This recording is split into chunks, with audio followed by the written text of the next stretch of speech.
So here we are in Mixcraft 5. When opening Mixcraft 5, you will be prompted to create a new project. As you can see, you have a number of choices.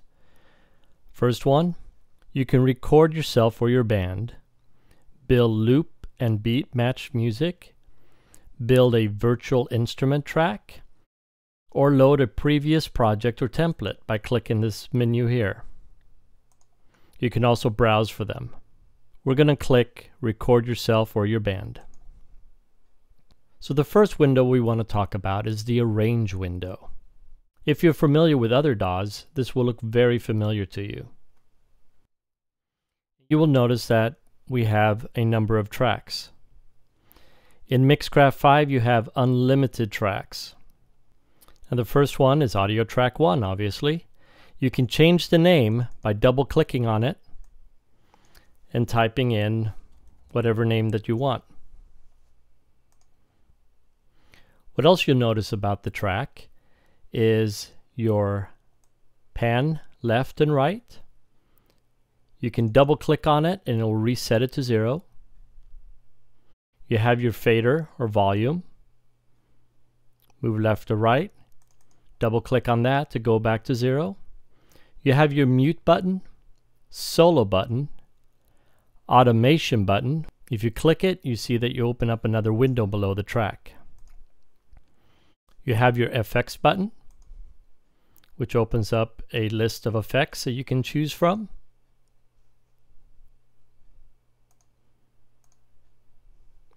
Next to that, you have your arm button. This is to arm your track for recording. And just to the right of that, you have a downward facing arrow. This is to choose your channel and device from which you're recording. Above the track, you'll see a plus track button. This is to add a new track. You can insert an audio track, a virtual instrument track, or a video track. You can send a track, and you can also show a master track. Next to that, you have Add a Marker. Now if we go over here to the timeline and click once, you'll see that the playhead moved over.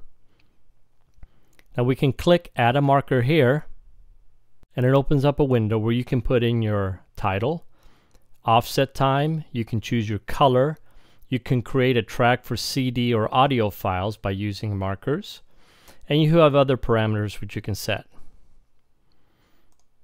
You can also add a marker by going to the timeline, right-clicking, and click Add a Marker, or double-click on the timeline and it adds a new marker as well.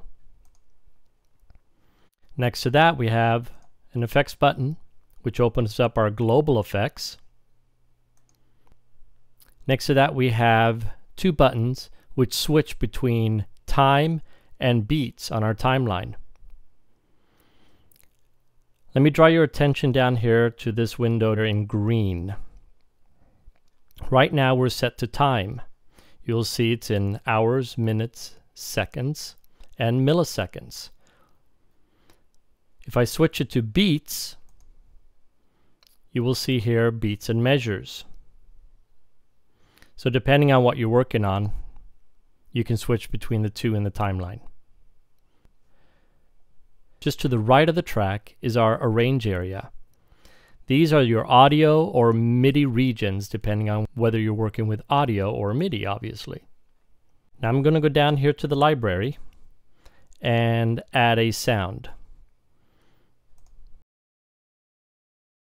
And here I added a bass drum beat.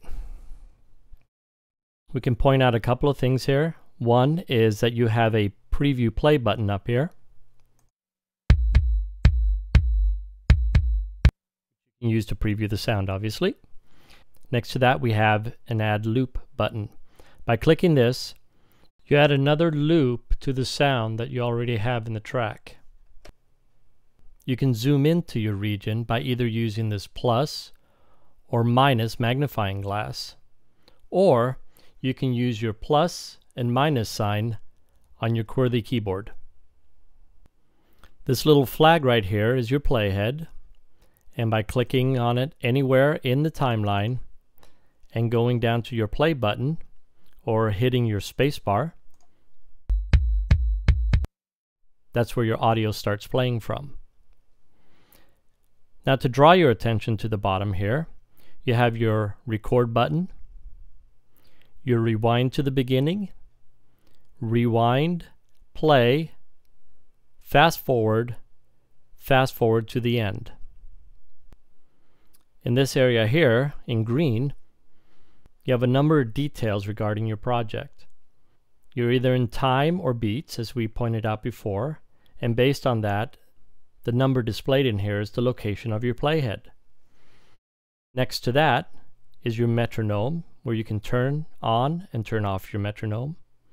Right next to that is this backward arrow, which is your play loop mode.